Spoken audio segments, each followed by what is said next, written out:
Gathering in Surrey, BC for their end of summer caucus. Their leader, Jagmeet Singh, is under intense scrutiny right now as the party loses incumbents and money. Is his caucus confident he can overcome those challenges? That's coming up next. A number of veteran NDP MPs have announced they won't be seeking re-election next year. What do they think their party needs to do to become election ready? Earlier today, we spoke with Ontario NDP MP Irene Mathyssen and NDP MP from Alberta, Linda Duncan. Irene Mathyssen and Linda Duncan are in Surrey, BC. Hi to both of you. Thanks for being with us. Ms. Mathyssen, I'm going to start with you. Mr. Singh, of course, was an Ontario MPP, but now he says he'll run for a seat near where you are located right now, out in BC. I'm wondering how important you think that that move is, that move towards getting a seat in Ottawa is for Mr. Singh and for your party more largely. Well, I think for the caucus, for the party, for all of us in the House of Commons, it's very important that he run, and we're looking forward to having him in our caucus in the House. I think it's a great boost for all of us, and certainly we appreciate his leadership. He's been strong, he's been consistent, and having that back with us all the time, I think is going to be a great boost for everyone. Ms. Duncan, did Mr. Singh take too long to make that decision, and do you think that that hurt the party at all? No, I don't think so. I think that it's happened before with leaders of other parties, previously even in our own party, when somebody won the leadership. They didn't have a seat in the House, and so they wait a while. Even the current Prime Minister, when he became leader, they didn't have him in the House at all. He spent his time traveling across the country. So I think it was good, gave a lot of members a chance to meet with him. But I agree with my colleague, Ms. Mathyssen. That'd be great to have him in the House with us.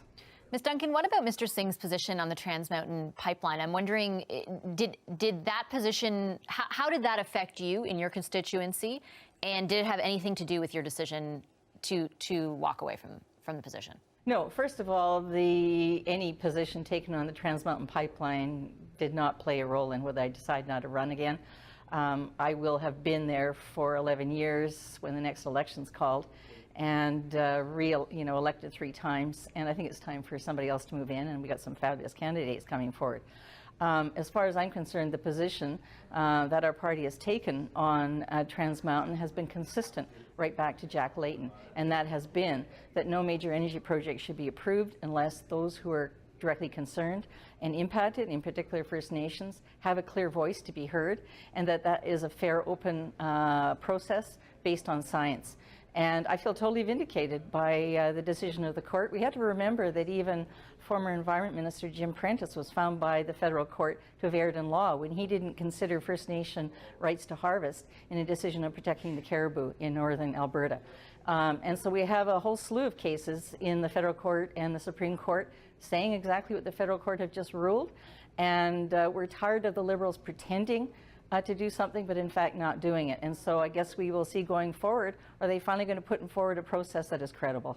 Mr. Singh, though, his position and his stated position on the expansion drew a pretty sharp rebuke over and over again from the Premier of Alberta, from your province. Did that affect you? How did that play out for you? You know, of course, the Premier of Alberta is fighting to defend the economy of Alberta. That should not be any shock to anyone.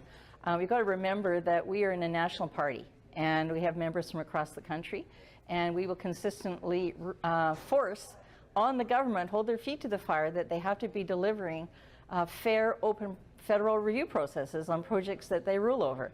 And that is the position I'm glad that my caucus and my leaders continue to take, and that takes nothing away from the hard work of the Premier of Alberta fighting to protect one of the main industries in my province. Ms. Mathyssen, though, from a federal perspective, if you have the leader of the federal party being called naive by the NDP leader of a provincial party, is that really helpful to your party? Well, I think that Linda's quite right.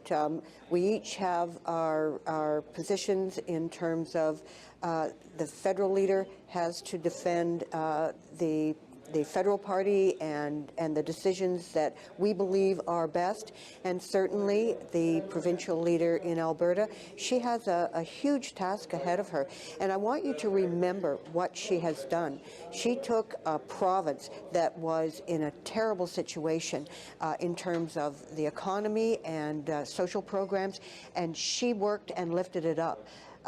Alberta right now is leading the country in terms of social development and in terms of the economy, and you cannot take that away from Rachel Notley. She's done an incredible job, and so as New Democrats, but we she will feels, work with respect, Ms. region by Mathyssen, she region. feels that Mr. Singh is trying to impede that progress.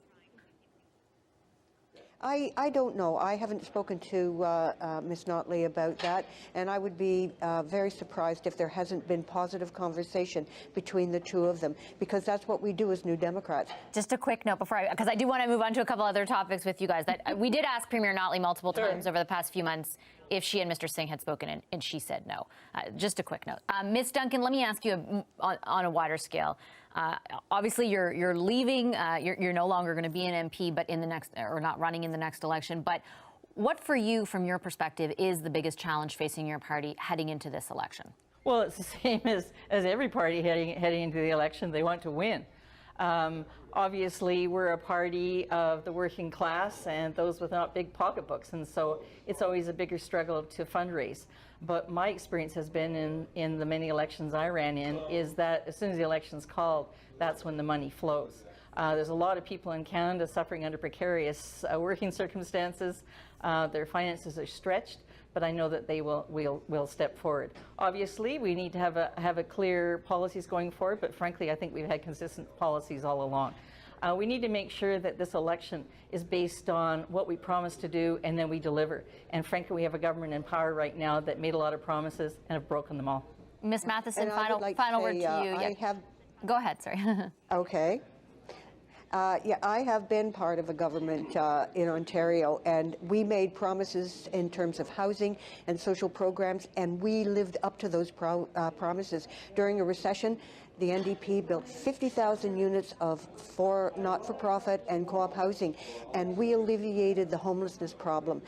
It was something that we knew was the right thing to do, and we followed through.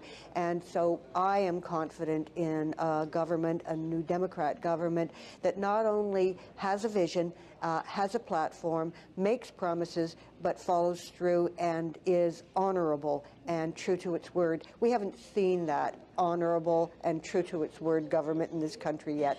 I'm looking forward to one that is. One quick follow-up for you, Ms. Mathyssen, on something Ms. Duncan brought up about what is your level of concern around fundraising? Are you as confident that the money will flow when the campaign starts? And I ask because we do know that at the end of 2017, your party was $3 million in the red.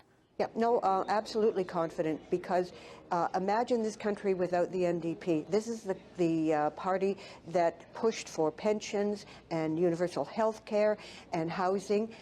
We have made a solid difference, and people are depending on us to be there. So when the time comes, and I think it will be very soon, we are going to see that push from community after community to make sure that we have the financial ability to run a strong campaign. It will be there. It always has, and it always will, because people know what they get with New Democrats, and it's the kind of fight and leadership that communities have come to rely on. Okay, I'll leave it there. Thank you very much to both of you for your time. Thanks to Irene Mathyssen and Linda Duncan. Thank you.